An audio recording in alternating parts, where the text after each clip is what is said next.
Okay, this is the brother Sorry A. Back with another one. Please say that AA. I'm in here.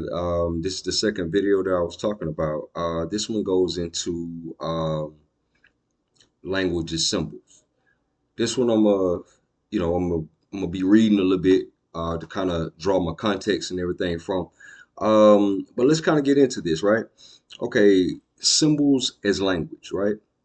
So even without spoken or written languages, messages can be conveyed through symbols and patterns to illustrate principles.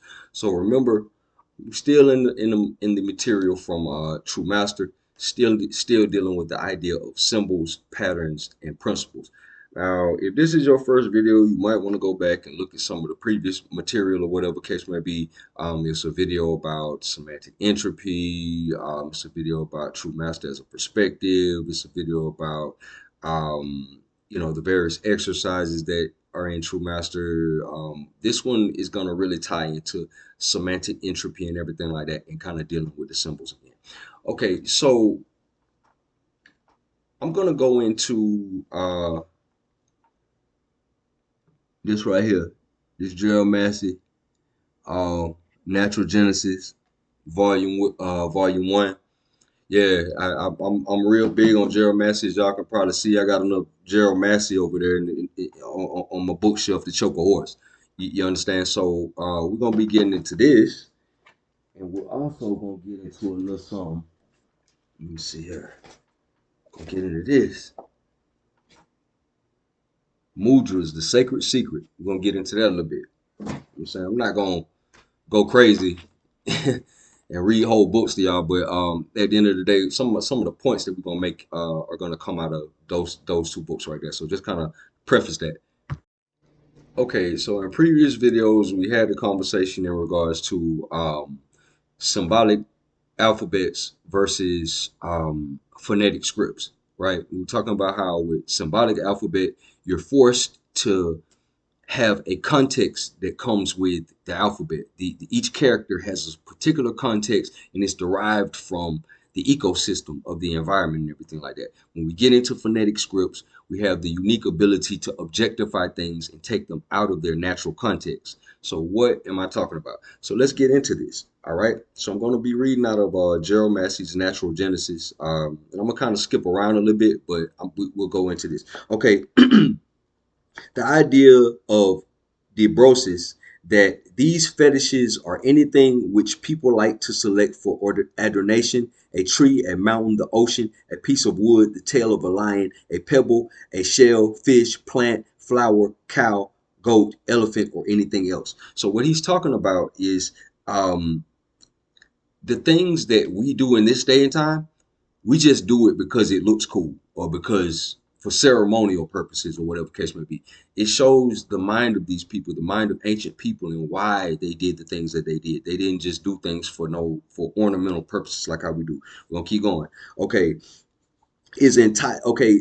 The idea that these fetishes were anything what people like to select for adornation is entirely erroneous as regards the um, origins. We might as well expect to select our words by the promiscuous heaping together of any of the letters at random. What he calls fetishes are types which were almost as much the result of natural selection as any other things in nature. So little conscious choice had man in the matter, so slow was the process of adaptation, so great the economy of means on the part of nature. But once evolved, they were preserved as faithfully as any other types. Debose has no glimpse of the origin of symbolism, which he calls fetishism. So he's talking about fetishes, their customs and symbols and things of that nature or whatever. He's saying, man, they might just put this together out of thin air. Gerald Massey is saying that that's an erroneous understanding. They put it together from the ecosystem. The ecosystem decided the meaning of the symbols that they were using. Like we said in the previous video, go back into the video that was previously made talking about a deeper dive down the rabbit hole of the language of situations. Okay, men did not set to select and adopt these symbols. They made use of things to express their thoughts, and those things became symbols in what grew to be a system of homonymism, which was created by the human consciousness, so gradually under the guidance of natural law that the individual authorship was unknown. Mr. Spencer has rightly denied that conscious symbolization is at the foundation of certain ceremonial customs and rites of what he termed ceremonial government. He has argued that there is just as little basis for the belief that primitive man deliberately adopted symbols as that they deliberately made rules of social contract. Symbolism was not a conscious creation of man's mind. Man had no choice in the matter. You understand? Go back to the videos I'm talking about how everything must fit into a context for true master as a divination system to work. So you can't take things out of their context and objectify them and still think you're going to get an accurate reading as far as some sort of divinatory um, um, meaning and everything like that. This is the Egyptologist telling you the same thing. This is how the Africans came up with the various symbols that you see in Africa. It's all coming out of their environment. Okay, man had no choice in the matter. He did not begin by thinking his thoughts in intentional enigmas of expression. Necessity, the mother of invention, was the creator of types and symbols. The type is but a first pattern, which becomes the model figure because it was first. Tepi, the type, signifies the first. The earliest signs that were made and adopted for current usage were continued as primary types, which had to serve for several later applications. All right. Okay, we have to remember that doing was earlier than saying, and the dumb drama was acted first. When all allowance has been made for the influence of heredity, the deaf mute who imitates faces and peculiar features and gestures to represent the likeliness of certain persons is an extant specimen of the primitive and pre-verbal mimic. Naturally, picture making by gesture signs preceded the art of picture writing or drawing of figures on the ground, on bones, stones, and the bark of trees. Now, I know that that may sound however that sounds to you, but when we get into the book about Mudras, and she actually explains this from a system perspective, what he's talking about. He's explaining it from a perspective like how we talked about. Go back to the video where I talk about the Sabaean, Typhonian, Draconian origin of Tantra. And we talk about how the Marma points, the Tantra, the Mudras, all that stuff was invented at a time where they didn't have speech and everything like that. And that's what they're getting back into. He's talking about how they arrived at these symbols. Their ecosystem created the symbols for them. You see what I'm saying? Or they just took them out of the context of their ecosystem. So we're gonna keep going. Okay, I'm still skipping around. Okay, so what is termed uh, topology here had its origin in gesture language, where a few signs supplemented by a few sounds served all purposes for expressing sensations, feelings, and ideas. Gesture language was, so to say, developed and made permanent in topology. The origin of both may be traced to the fact that men visualized thought in pictures, which they portrayed to the eye and reflected things in their mental mirror long before they could speak in words, just as the deaf mutes tell us they thought before mastering the alphabet of gesture signs. The origins of mythology, symbolism, and numbers have all to be sought in the stage of gesture language. Let's say that again. The origin of mythology, symbolism, and numbers have all to be sought in the stage of gesture language, which was the first mode of figuring an image. So all of this stuff these people figured out before they learned how to write and speak. You see what I'm saying? So this goes back to what I was talking about when we talk, because if you examine Vedic time, where they talk about the various yugas and all that stuff like that, we're currently in Kali Yuga according to the calendar or whatever, according to that whole little understanding or whatever, on our way out of Kali Yuga or whatever case may be. But we're coming down. We're coming down. We came down into Kali Yuga and we're going back up. So which coming down into Kali Yuga would suggest a form or a level of entropy, degeneration into that. As we can clearly see, they weren't writing and speaking, but as we examined in previous videos, they were more spiritual in nature. They developed things that we can't developed to this day or whatever because they had a certain intuitive capacity. And as we've been talking about, a lot of the things that they developed that were so amazing to us now, they were developing it because they were losing who they were as far as their spirituality. By the time they got to the ability to write and talk, that was a degeneration in their development. They came down to the level of writing and speaking. You see what I'm saying? And then they created languages for themselves, and then they created languages for other groups of people. When they created these languages for other groups of people, a lot of these languages dealt with phonetic scripts. They started indulging in these phonetic scripts themselves, and we started getting further and further away from this, what he's talking about, right? And so this don't sound like much what he's talking about. This sounds like some primitive type stuff. But when we get into this book, we're going to get into the system of it. Okay, so let's see here. It is the let's see, the origins of symbolism. Okay, for instance, a pen made crooked to throw into the wishing well is a prayer made permanent. It is a survival of gesture language, a kind of drawing made by the dumb for the invisible powers to see. The sign can be interpreted by the hieroglyphic uten, a twisted bit of metal signifying an offering, libation, the appeal of sacrifice, therefore a type of prayer. Such sign language is yet extant and is illustrated at a distance by the Chinaman who, failing to convey his meaning by words, will draw the ideographic character on the palm of his hand or with his fan in the air, saying, I mean that. Stanley tells us how the Waganda frequently have recourse to drawing figures on the ground to illustrate imperfect oral descriptions, and that they show surprising cleverness in the truthfulness of their rough and ready delineations. The skill of the Bushman, Kaffirs, and some Negroes in the drawing and modeling of figures is a result of the primordial gesture language transferred from the air to solid earth. Okay, so yeah.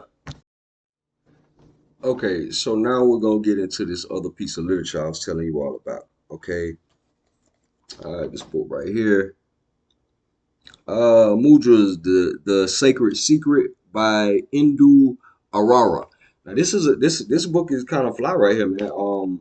You know, it's going into the various different, you know, mudras, if y'all can see them, the various different hand gestures and everything like that. Explains it and all the whole nine. So this is kind of dope. Um, let's see here. I want to kind of get into it where she explains the philosophy behind mudras and what we even talking about. So what we still dealing with is symbols. And what I'm telling and what we talked about in the video, we talking about the Sabine Draconian Typhonia origin of Tantra. We were talking about how they invented yoga, Tantra, um, a lot of your spiritual technologies and everything like that got transferred all over the world or whatever, but they invented it in a period of time that Gerald Massey refers to as the Sabaean phase. Okay, the Sabaean phase, you have four phases of the of culture as far as the Egyptian thing goes. The Sabaean phase, which comes first, the lunar phase, the solar lunar phase, and then finally the solar phase. So by the time you get people worshiping Ra, Ray, whatever you want to call it, this is the latest phase, and the original symbolism is buried up under other phases. The original symbolism is this Ophidian serpent current or whatever. The Ophidian serpent current is how you get tantra, yoga, kundalini, all of that stuff or whatever case may be.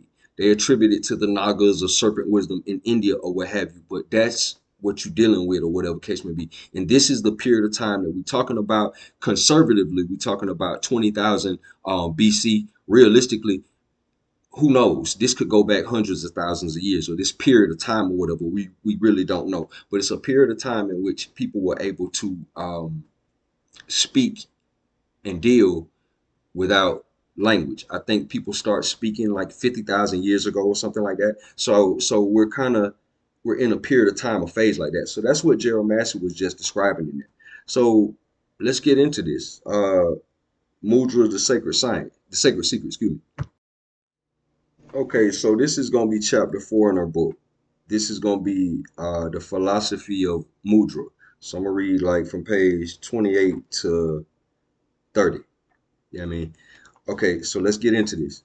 Okay, the relationship of body and mind. So the stuff that we talked about there in Gerald Massey's Natural Genesis. That's like the raw anthropologist, Egyptologist information, or whatever case may be. Now she's going to talk about this stuff more as an organized system. You see what I'm saying? Okay, so because like it said in the other video, where I refer to the book Missing Links of the Rig Veda by Dr. Lenny Srinivasan, and she talks about how um, um, your Hyksos, your Hyksos are your Aryans. You see what I'm saying? Your Hyksos become your Aryans, or whatever case may be. They basically, Hyksos are Typhonians.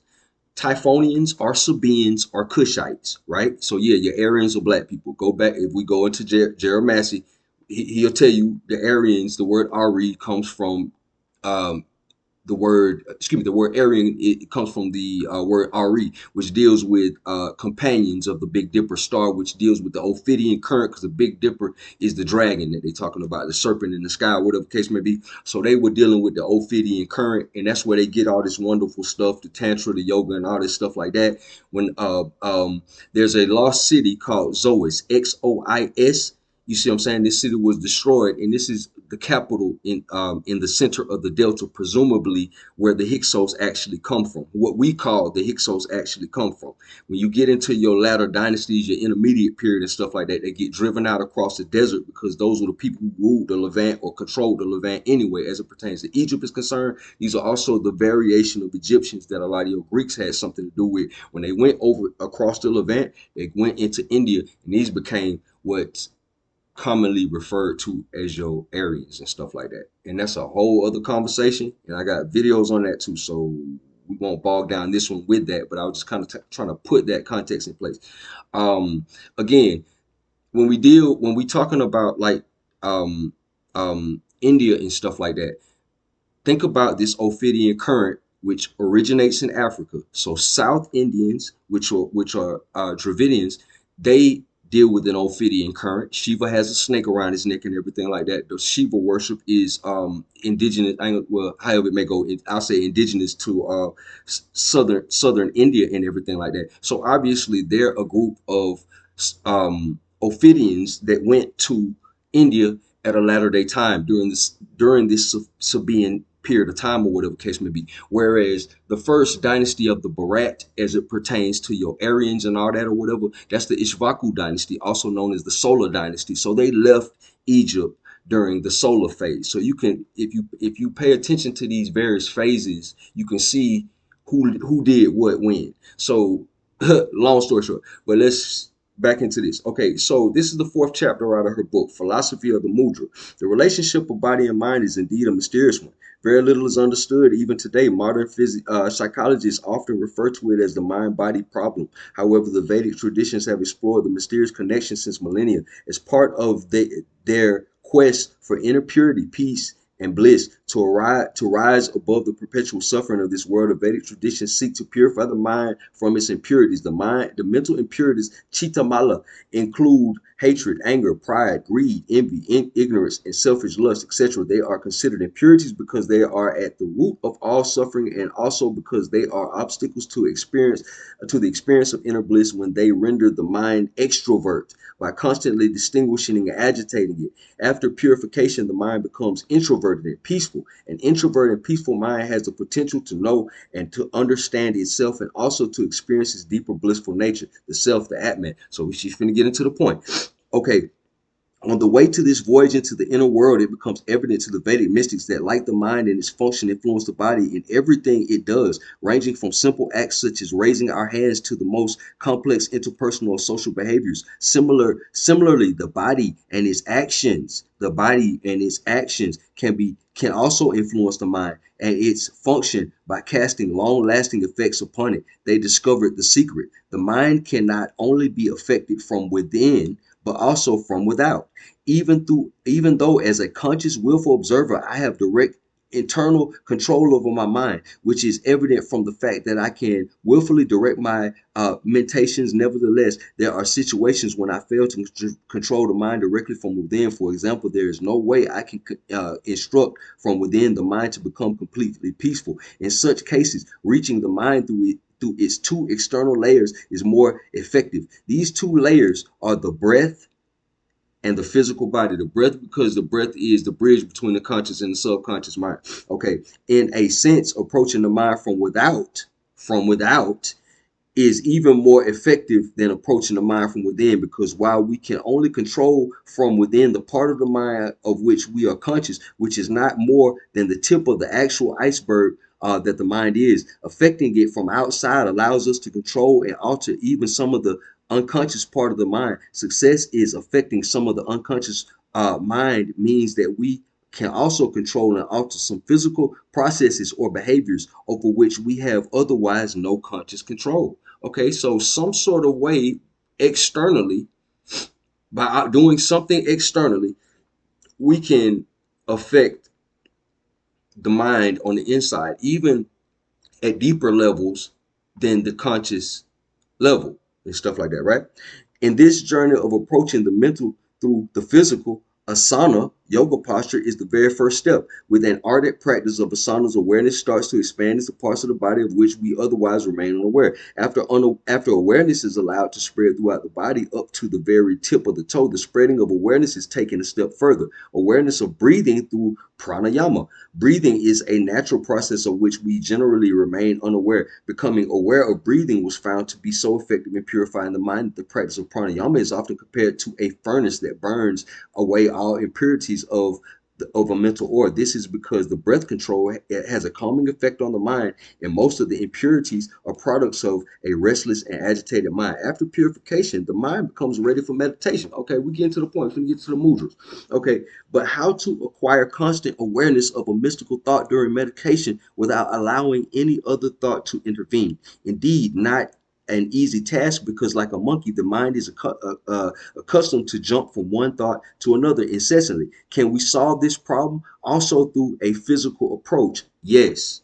Mudras is the answer. Now she's about to go into what mudras are and all that. Okay, mudra is a hand gesture that means the abstract idea expressed by a mantra. So isn't a mudra an example of what I'm calling a symbol?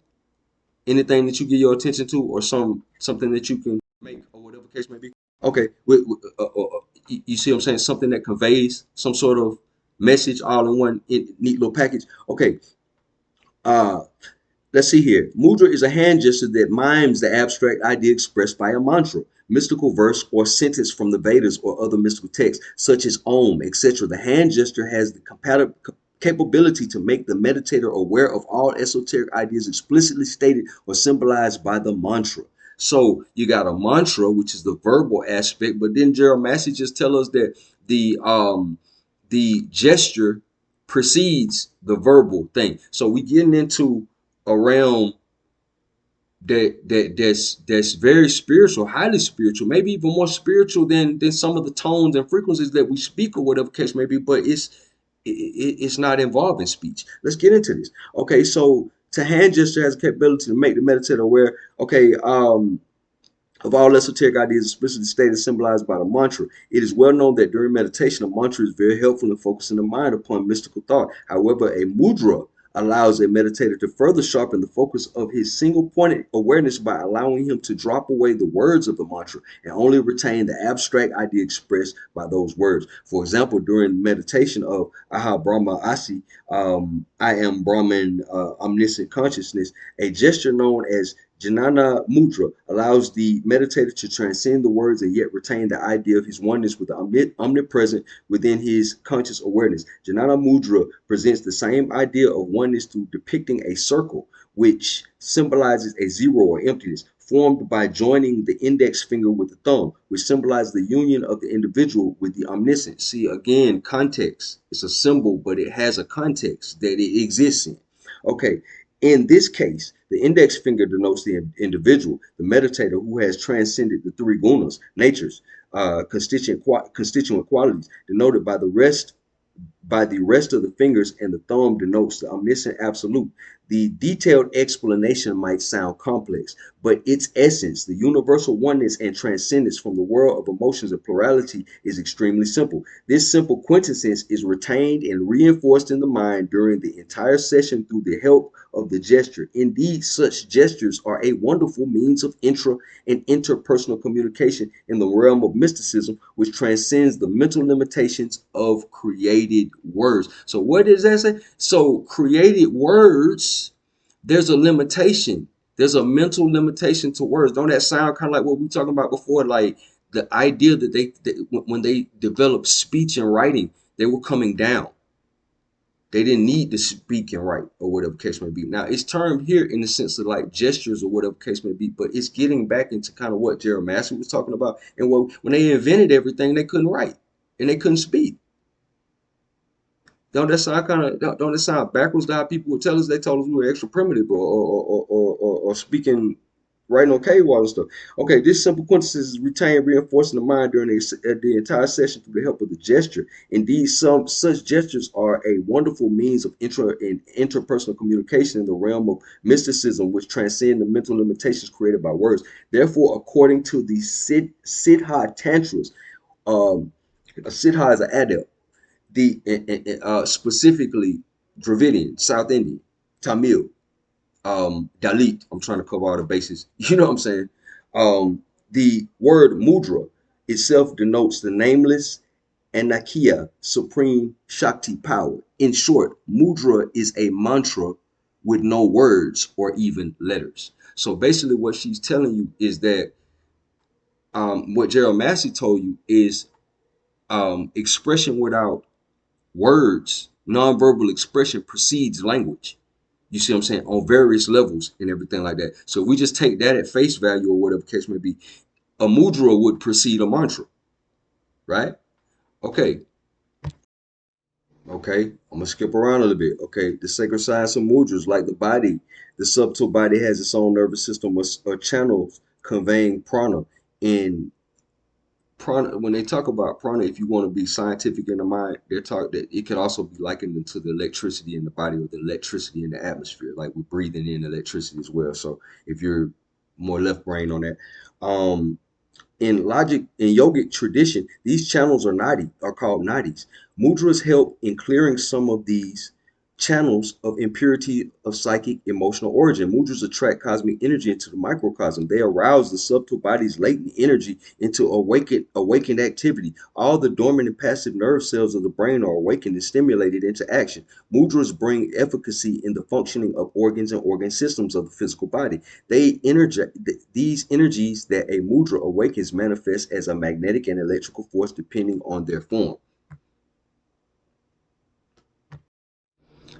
Yeah, so she gets in the book, like I said, she gets into a lot of different facets of it. She lists a lot of different um mudras is mudras for the various deities, is mudras for the planets, is mudras for all kind of different occasions and stuff like that. But basically, how I talk about the language of situations, basically the way mudras are used and described, they're the language of body, because basically you're able to use these various, you know what I'm saying, hand gestures and everything like that, and it opens and manipulates various different channels, various different energy systems, various different glands in the body, and various different things, and it alters states of consciousness, just like how she just mentioned in there. So it's a way of the you communicating with yourself or whatever in in a sort of kind of way through a symbol, because symbols and patterns convey principles, and that's the basis of communication, as we have been talking about and everything like that. So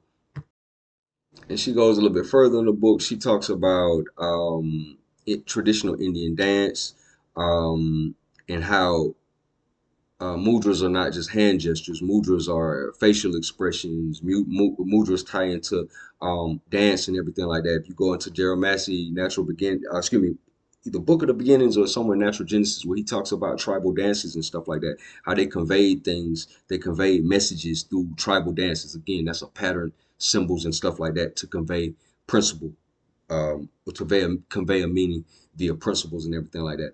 But I know this kind of ran on kind of long, but man, about 30 minutes into it. But I kind of just wanted to convey the just kind of strengthen that point and everything like that in regards to how a lot of this was developed prior to the advent of speaking and writing and everything like that, and how symbols and patterns have been used to convey principles even in the absence of written and spoken language. So, you know what I'm saying? I just want to kind of chop it up with y'all one time for before the night ends or whatever. Always a pleasure, man. Appreciate all the love and support. Don't keep pumping them out. I appreciate all your help, man. I hope this is actually helpful to somebody because again, like I've said before, um, I'm not your guru. You're your guru. You know what I'm saying? So this is designed for you to be your guru. So you know the internet may shut down. You might end up on a desert island somewhere, and you know here you go. So I'm being facetious, but you know y'all get it. Appreciate all the love. Yeah, have a good one. Peace.